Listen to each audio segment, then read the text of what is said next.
Friends, इस post में हम भगवान की मर्जी कहानी शेयर कर रहे हैं।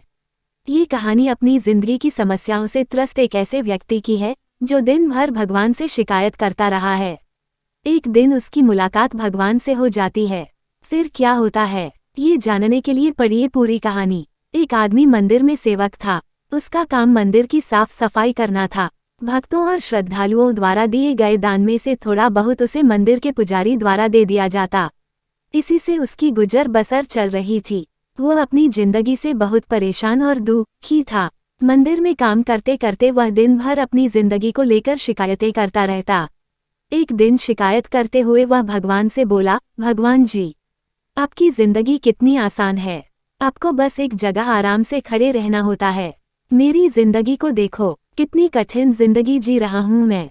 दिन भर कड़ी मेहनत करता हूँ, तब कहीं 2 जून की रोटी नसीब हो पाती है। काश मेरी जिंदगी भी आपकी तरह होती। उसकी बात सुनकर भगवान गॉड बोले, तुम जैसा सोच रहे हो वैसा नहीं है। मेरी जगह रहना बिल्कुल आसान नहीं है। मुझे बहुत सारी चीजें देखनी पड़ती है, बहुत सी व्यवस्थाएं करनी पड़ती है। ये हर किसी के बस की बात नहीं है। भगवान जी, कैसी बात कर रहे हैं आप?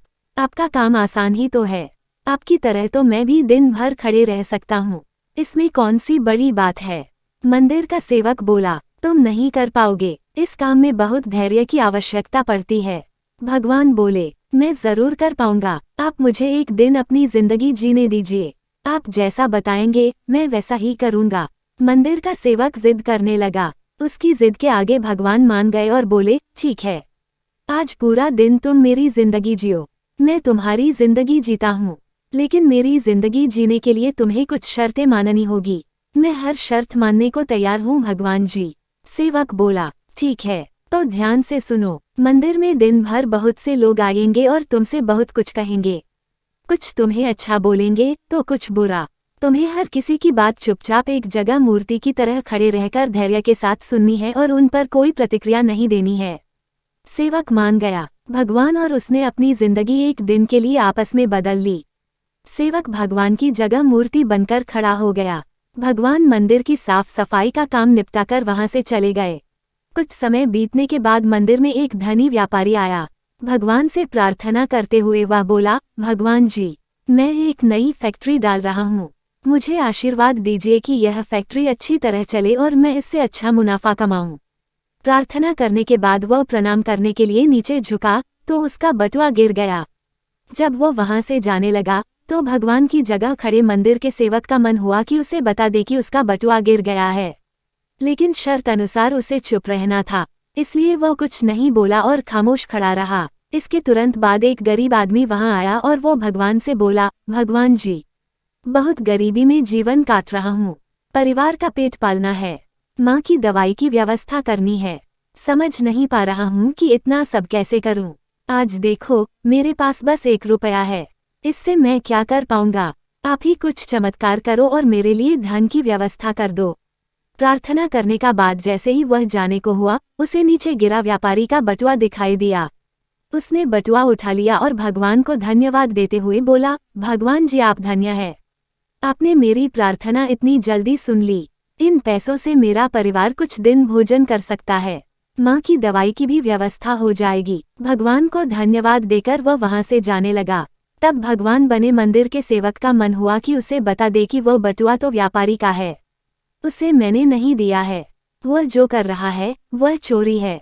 लेकिन वह चुप रहने के लिए विवश था, इसलिए मन मारकर चुपचाप खड़ा रहा। मंदिर में आने वाला तीसरा व्यक्ति एक नाविक था। वह 15 दिन के लिए समुद्री यात्रा पर जा रहा था। भगवान से उसने प्रार्थना की कि उसकी यात्रा सुरक्षित रहे और वह सकुशल वापस आ सके। वह प्रार्थना कर ही रहा था कि धनी व्यापारी वहां आ गया। वह अपने साथ पुलिस भी लेकर आया था। नाविक को देखकर वह पुलिस से बोला, मेरे बाद ये मंदिर में आया है, जरूर इसने ही मेरा बटुआ चुराया होगा। आप इसे गिरफ्तार कर लीजिए। भगवान को धन्यवाद देकर वह वहां से जाने लगा। तब भगवान बने मंदिर के सेवक का मन हुआ कि उसे बता दे कि वह बटुआ तो व्यापारी का है, उसे मैंने नहीं दिया है। वह जो कर रहा है वह चोरी है। लेकिन वह चुप रहने के लिए विवश था, इसलिए मन मारकर चुपचाप खड़ा रहा। मंदिर में आने वाला तीसरा व्यक्ति एक नाविक था। वह 15 दिन के लिए समुद्री यात्रा पर जा रहा था। भगवान से उसने प्रार्थना की कि उसकी यात्रा सुरक्षित रहे और वह सकुशल वापस आ सके। वह प्रार्थना कर ही रहा था कि धनी व्यापारी वहां आ गया। वह अपने साथ पुलिस भी लेकर आया था। नाविक को देखकर वह पुलिस से बोला, मेरे बाद ये मंदिर में आया है, जरूर इसने ही मेरा बटुआ चुराया होगा, आप इसे गिरफ्तार कर लीजिए। पुलिस नाविक को पकड़कर ले जाने लगी। भगवान बने आदमी को अपने सामने होता हुआ ये अन्याय सहन नहीं हुआ। शर्त अनुसार उसे चुप रहना था, लेकिन उसे लगा कि बहुत गलत हो चुका है। यदि अब मैं चुप रहा तो एक बेकसूर आदमी को व्यर्थ में ही सजा भुगतनी पड़ेगी। उसने अपनी चुप्पी तोड़ते हुए कहा, आप गलत व्यक्ति को पकड़कर ले जा रहे हैं। ये बटुआ इस नाविक ने नहीं, बल्कि इसके पहले आए गरीब व्यक्ति ने चुराया है। मैं भगवान हूँ और मैंने सब देखा है। पुलिस भगवान की बात कैसे नहीं मानती। उनकी बात मानकर उन्होंने नाविक को छोड़ दिया और उस गरीब आदमी को पकड़ लिया जिसने बटुआ लिया था। शाम को जब भगवान वापस आए तो मंदिर के सेवक ने पूरे दिन का वृतांत सुनाते हुए उन्हें गर्व के साथ बताया कि आज मैंने एक व्यक्ति के साथ अन्याय होने से रोका है। देखिए आपकी जिंदगी जीकर आज मैंने कितना अच्छा काम किया है। उसकी बात सुनकर भगवान बोले, ये तुमने क्या किया? मैंने तुमसे कहा था कि चुपचाप मूर्ति बनकर खड़े रहना, लेकिन वैसा न कर तुमने मेरी पूरी योजना पर पानी फेर दिया।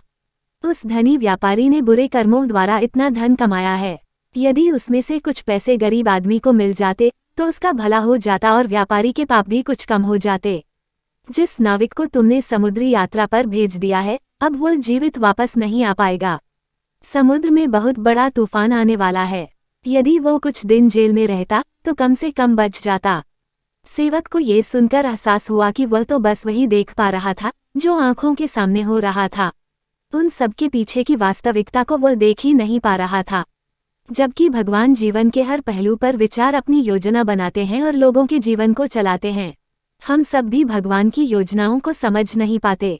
जब हमारे साथ कुछ गलत हो रहा होता है या हमारे हिसाब से कुछ नहीं हो रहा होता है तो अपना धैर्य खोकर हम भगवान को दोष देने लगते हैं। हम ये समझ नहीं पाते कि इन सब के पीछे भगवान की कोई न कोई योजना छुपी हुई होती है। ऐसे समय में हमें भगवान पर विश्वास रखकर धैर्य धारण करने की आवश्यकता है। इसलिए चिंता न करें। यदि आपकी मर्जी से कुछ नहीं हो रहा तो इसका अर्थ है कि वह भगवान की मर्जी से हो रहा है, और भले ही देर से ही सही, भगवान की मर्जी से सब अच्छा ही होता है। फ्रेंड्स, आपको ये faith in God short story in Hindi कैसी लगी? आप अपने कमेंट्स के द्वारा हमें अवश्य बताएं। ये trust in God short story in Hindi पसंद आने पर लाइक और शेयर करें।